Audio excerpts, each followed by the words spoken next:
ఈ సృష్టిలో ప్రతి ఒక్కరికి కష్టాలు బాధలు ఉంటాయి. మనల్ని ఎవరు ఎంత బాధ పెట్టినా, అది ఎంత పెద్ద సమస్య అయినా సరే మన ఎదురుగా ఉంటే ఎలాగైనా ఎదుర్కోవచ్చు. కానీ నాకు మాత్రం ఒకటా రెండా అన్నీ సమస్యలే. నా ఎదురుగా ఉన్న 1,00,000 సమస్యలతో ఒంటరిగా పోరాడుతున్న నాకు ఆసరాగా నిలబడకుండా నా కన్న వాళ్ళు, నా సొంత వాళ్ళు, నేను నమ్మిన వాళ్ళు, ఆఖరికి నన్ను ప్రేమించిన అమ్మాయితో సహా ఒక్కరా ఇద్దరా ఎంతమంది ఎన్ని రకాలుగా ఎన్నిసార్లు నన్ను నమ్మించి నా వెనక నుండి ఒక్కొక్కరిగా ఒకరి తర్వాత ఒకరు అందరూ నా మనసుతో నా జీవితంతో ఎంత అందంగా ఆడుకుంటున్నారో కదా.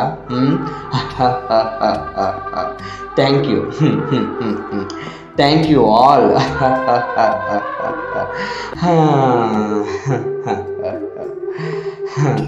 ఈ ప్రపంచంలో ప్రతి ఒక్కరికి మరొక ప్రపంచం ఉంటుంది.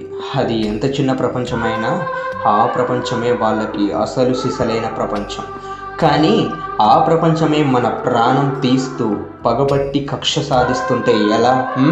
ఏం చేయాలి? నాకు బ్రతకడానికి వేరే ప్రపంచం లేదు, తెలియదు. అలాగే ఈ ప్రపంచంతో బ్రతకలేను. ఇంతకాలం ఒక దారి కాకపోతే మరొక దారి అని వెతకడంలోనే నా జీవితం సరిపోయింది. ఇప్పుడు నాకు ఏ దారి లేదు. ఒక్కటంటే ఒక్క దారి కూడా కనబడడం లేదు. ఆ దారి కోసం వెతికి అలసిపోయాను, విసిగిపోయాను. ఇక వెతకాలనే ఆలోచననే వదిలేశాను. జీవితం మీద ఆశనే చంపేశాను. నా దారులు అన్నీ మూసుకుపోయాయి. సారీ, అందరూ కలిసి కట్టగట్టుకొని మూసేశారు కదా.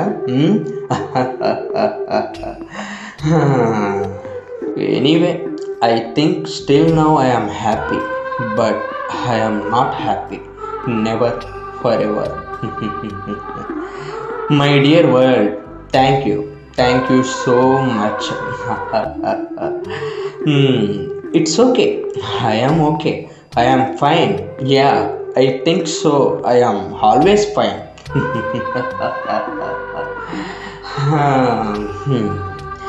మీరు హ్యాపీగా ఉండండి. మీరందరూ హ్యాపీగా ఉంటే నాకు అదే చాలులే. చల్.